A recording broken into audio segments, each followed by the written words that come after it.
Go. Good day, everyone.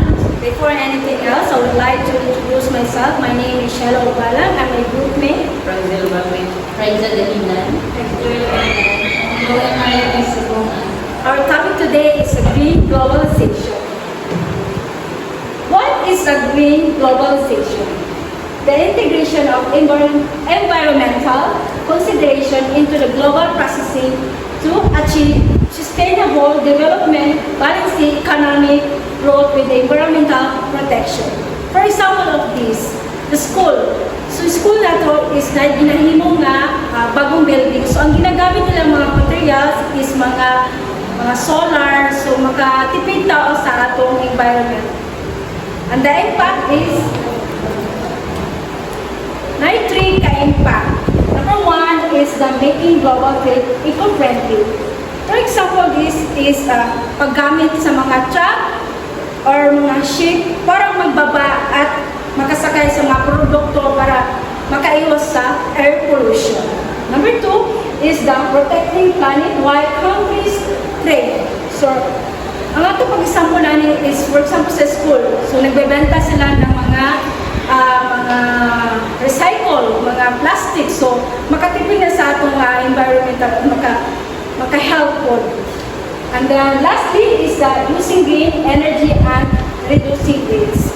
So, for example, ito sa atong school. So, kita gagamit ulit ito mga bottles, mga plastic, and mga papers. Of course, matabangan po atong environment. And limpyo po ng atong kapiligiran. That's all. Next reporter.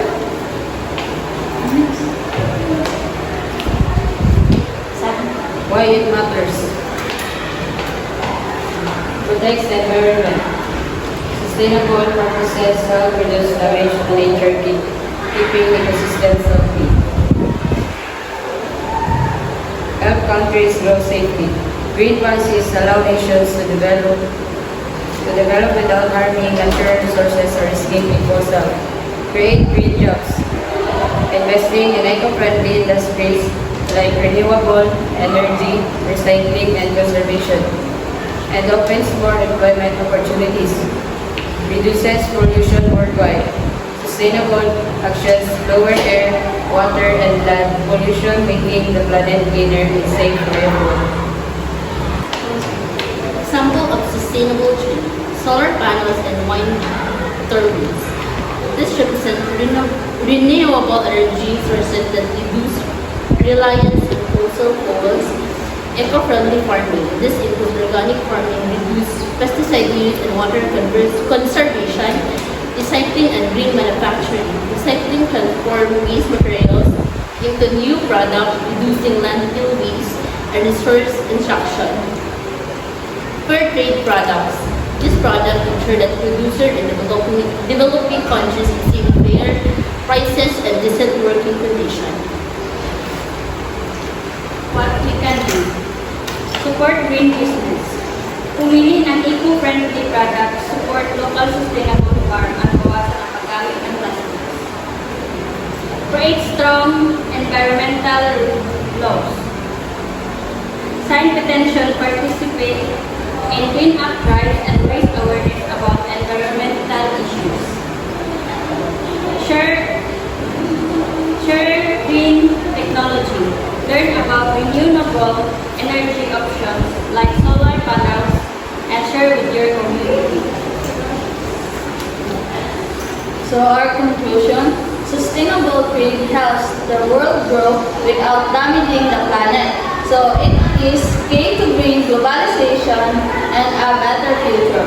So sustainable trade growth means expanding business and trade in a ways that protect the environment. It promotes green globalization by using clean energy, reducing waste, and conserving natural resources.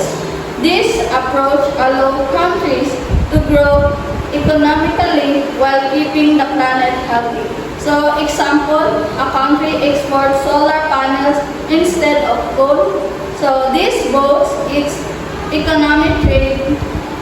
At the same time, it supports clean energy worldwide, reducing carbon emissions and protect the environment.